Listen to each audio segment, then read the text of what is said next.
sou líder, e agora? O que eu vou fazer? A nossa tendência inicial é ir lá para o Google, colocar Dr. Google, me diz aí uns projetos bem legais, né, para eu desenvolver na nossa igreja. Aí você pega alguns projetos que deram certo lá em São Paulo, no Rio de Janeiro, ou em outras cidades do Brasil. Vou copiar esse projeto, porque deu certo lá, vai dar certo aqui. Mas você deixou de entender o perfil da sua igreja, você deixou de entender em Deus qual é a visão dele para os seus jovens, quais são as necessidades reais. A primeira coisa que você precisa para ser um líder de visão é ter intimidade com o Espírito Santo de Deus. Você foi chamado para mentorear vidas.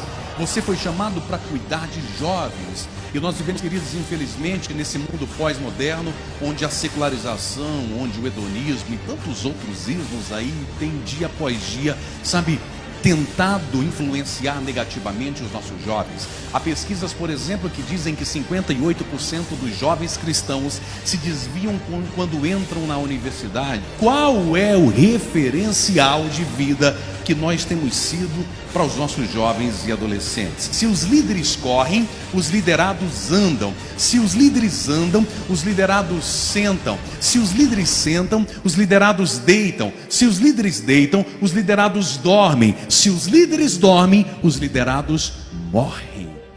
A vista é a capacidade de nós enxergarmos com os nossos próprios olhos aquilo que está diante de nós, mas a visão não. A visão é a capacidade de, pelos olhos da fé, enxergar além do que os nossos olhos físicos podem ver. A vista é uma função dos olhos, a visão é uma função do coração. Se você não tem paixão pelo que faz, você terá um ministério fadado ao fracasso. Porque Deus não aceita sobras, Ele quer o melhor de você.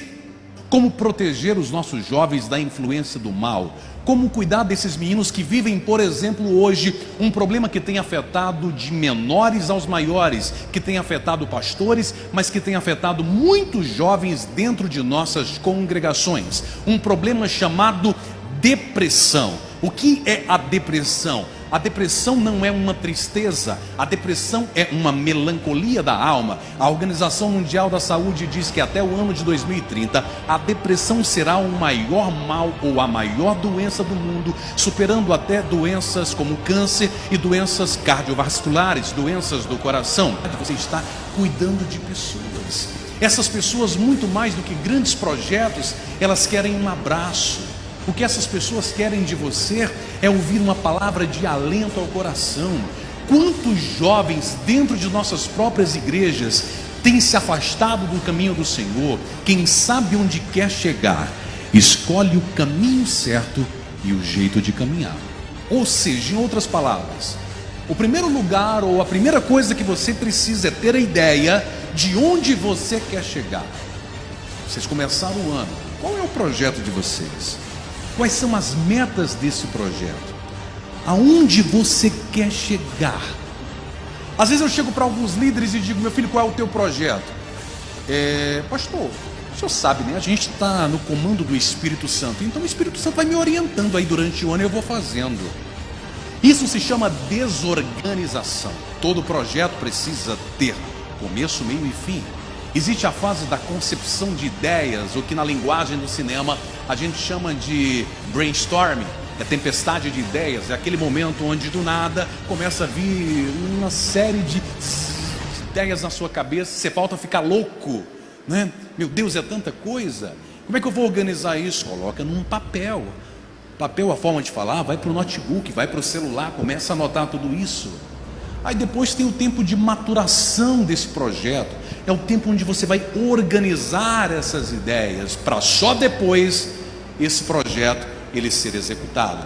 Você sabia, por exemplo, queridos, que 32% dos projetos, apenas 32% dos projetos, eles terminam como foi planejado? 24% de todos os projetos são cancelados durante a sua execução e 44% dos projetos terminam como ajustes. Quer ser alguém na vida? Saia da zona do conforto. Faça coisas grandes para você amanhã ser grande. Não queira ser o que você ainda não está preparado para ser, nem queira estar onde você não está preparado para estar. Você quer ser um grande pastor, mas você não quer desenvolver nenhuma liderança na sua igreja com os seus jovens com excelência. Como é que você vai ser um grande pastor amanhã, se você não tem a capacidade mínima e o amor para liderar um grupo de 20, 30, 40, 50 jovens que Deus te dá hoje?